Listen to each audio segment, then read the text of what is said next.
bata? Magandang hapon po, mga kawan. Magandang hapon po, mga kaklase. Magandang hapon po, mga hurado. Okay, magandang hapon naman. Magsupo kayo lahat. Salamat po, Ma'am Kambal. Okay. So habang ang inyong guro ay nagsasalita sa harapan, ano ang dapat natin gawin? Ha? Habang ako ay nagsasalita dito, ano ang dapat ninyong gawin dyan? Yes. Naisa. Okay, taas ang kanang kamay kung nais mo. Sumagot, ano pa? Okay, very good. Umupo ng maayos. Okay. Fatima. Okay, keep quiet. O, magsalita lang kung kinakailangan. Okay. Makinig ng mataman sa guro. Okay. So, sana naman ay masunod natin yung ating pamantayan. Okay. So, ngayong hapon, ipagpapatuloy natin yung leksyon natin kahapon tungkol sa paghahalaman. Okay. May mga iba't ibang uri tayo ng mga halaman, gaya halimbawa ng ano? Okay. Halamang namumulaklak. Halamang gamot. Ano pa? Dito. Yes. Halamang namumunga o yung mga bunga. Kahoy. Okay. Okay, halamang pinagkukunan ng kahoy o tabla para gawing ating mga bahay. So, kayo ba ay may mga halaman doon sa inyong bahay? Opo. Ano-anong uri ng halaman? Meron kayo. Naisa. Gumamela.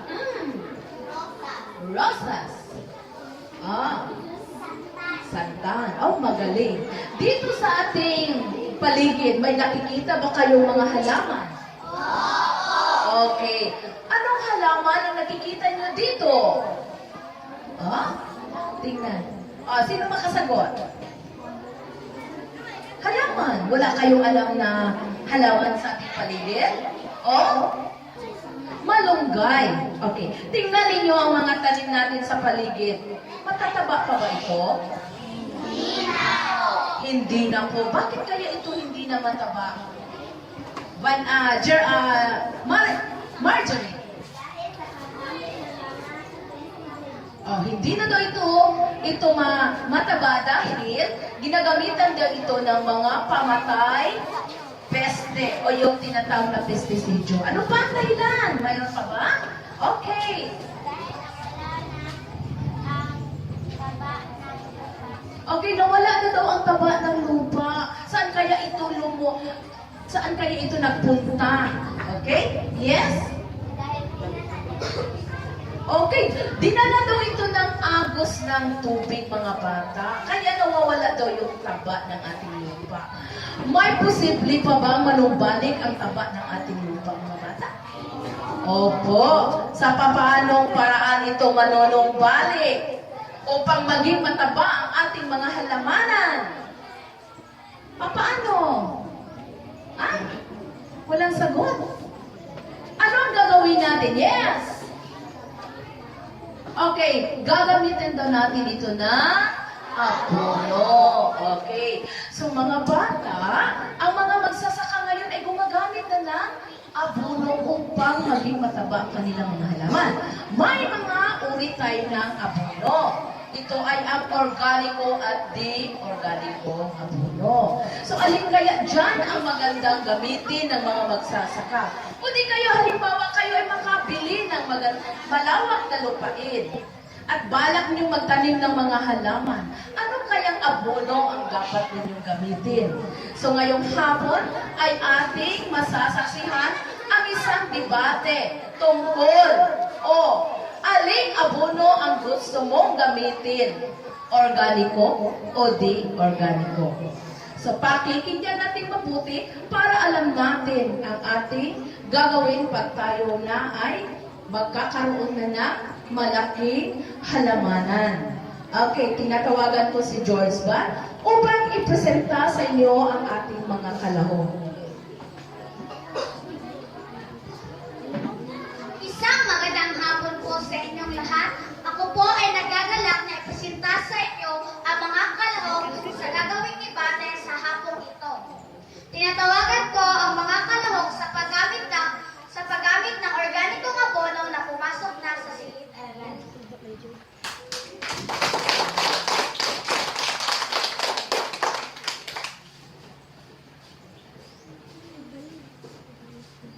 Ngayon naman po, tinatawagan ko ang mga kalahok sa paggamit ng di-organikong abono na pumasok na sa silid-aralan.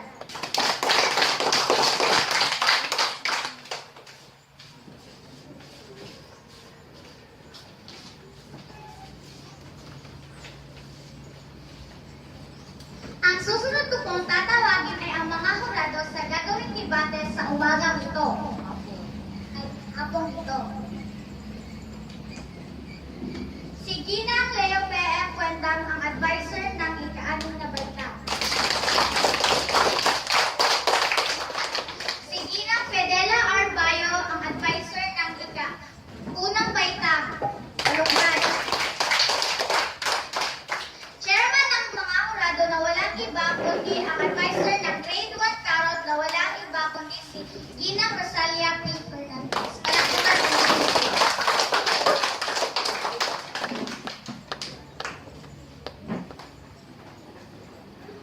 Ngayon naman po, ipakikilala ng mga kalahok ang kanilang mga salita.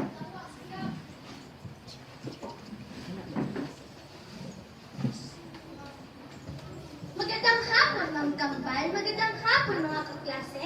Magandang hapon, mga hurado. Nandito po kami ngayon upang ipabatid sa inyo ang panig o dahilan kung bakit gusto namin gumamit ng organikong pataba ay hindi ito nakakaapekto ng lupa, tanim o hangin o tinatawag nilang kalikasan o ito ay environmental friendly.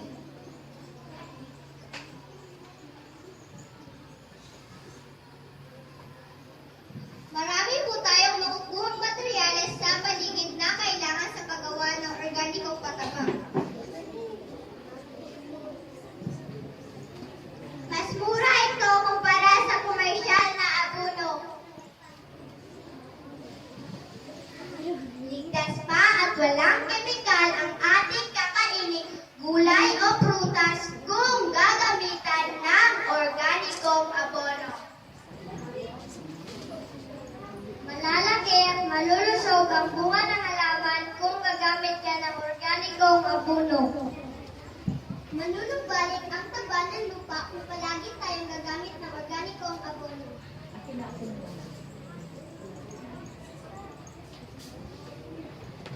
Ako po si Lizalme J. Buston. Ako po si Anne-Marie Obrador. Ako po si Rona Jane Bragas. Ako po si Angel Joy G. Amarelio. Ako po si Alex M. Magtuan. Ako po si Jeremy J. Dipa. Isang magandang hapon po sa inyong lahat. Kami po ay nasa panig ng paggamit ng di-organikong abono o pataba. Ako po si Erica Joy B. Elacion. Ako po si Giselle B. Restauro. Ako po si Maanico P. Alicaba. Ako po si Eliza Joy P. Estrada. Ako po si Chrisley J. Nanila. Ako po si Robert Paulo L. Nanilat.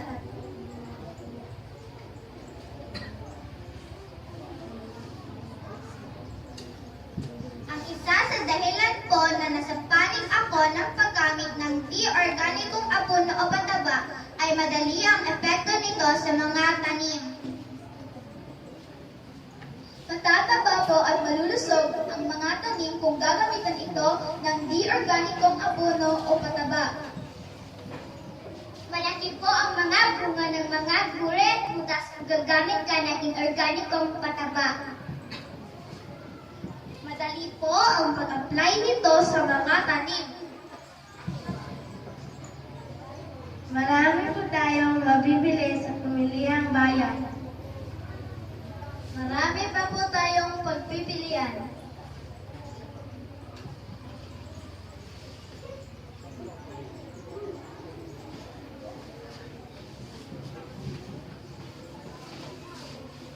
Kapag ang mga tanim ay malapit na mamatay, madali itong maagapan.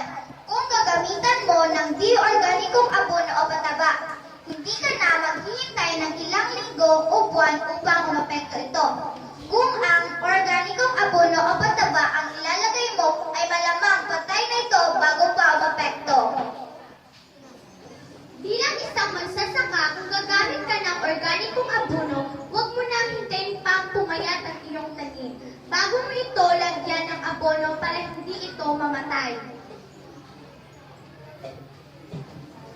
Madaling tumubo ang mga tanim, kaya madaling makapag-ani ang mga magsasaka at madali silang magkakapera para sa kanilang pangangailangan. Sa paghanda ng lupang taniman, haluan ito ng organikong abono para madali itong tumubo. Mamumunga at maaani ito ng mga magsasaka. Sa ganung paraan, magkakapera ang mga magsasaka na pwede nilang gamitin sa kanilang pang-araw-araw na pangangailangan.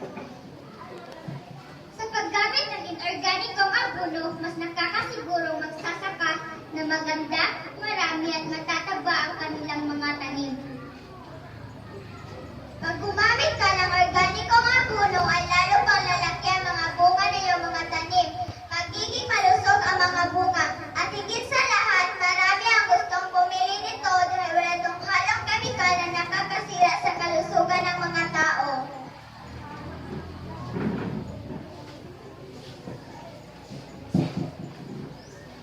Lubos mo ang aking kasiyahan sa aking nakita at narinig na mga dahilan kung bakit gagamit ang mga magsasaka ng organikong pataba o di-organikong pataba. Lahat sila ay magagaling sa pagpapahayag ng kanilang saloobin. Kung sakali makabili kayo ng lupain at balak ninyong magtanim ng mga halaman, kayo na po ang bahala kung anong uri ng pataba ang inyong pipiliin ayon sa inyong napakinggan ng mga dahilan. Okay. So, magaling. So, silang lahat ay puro magagaling. Palakpakan natin sila mga bata. Okay. So, may mga mabubuti tayong nakukuha sa paggamit ng di-organikong pataba. So, ayon doon sa mga nasa panig ng di-organiko, ito ay lunas sa mga tanim na malapit ng mamamatay. No? At yung pinakamabigat din dito na dahilan sa paggamit ng organikong pataba ay nanunumbalik o muling nanumanunumbalik ang taba ng ating mga lupa kung tayo ay gagamit ng organikong pataba. So kayo dyan, saan kaya kayo gusto? Ano kayong uri ng pataba ang gusto nyo gamitin? Bahala na kayo sa inyong desisyon. Basta alam nyo kung alin ang mas magandang gagamitin. Alin ang higit na kapaki-pakinabang na gamitin uri ng abono. So dito nagwawakas ang kanilang pagdedebate sa hapon ito. Bukas, pakikinggan na naman natin yung iba pang grupo sa kanilang debate tungkol sa paggamit ng organiko at di-organiko pataba. Okay, mangyari ang lahat, tumayo at magkamayan na kayo sa isa't isa. Okay. Maraming salamat. Okay.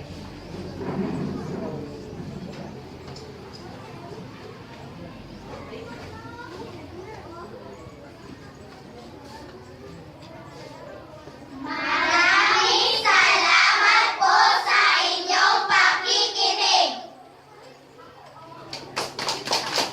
Salamat din mga bata. Congratulations sa inyong lahat.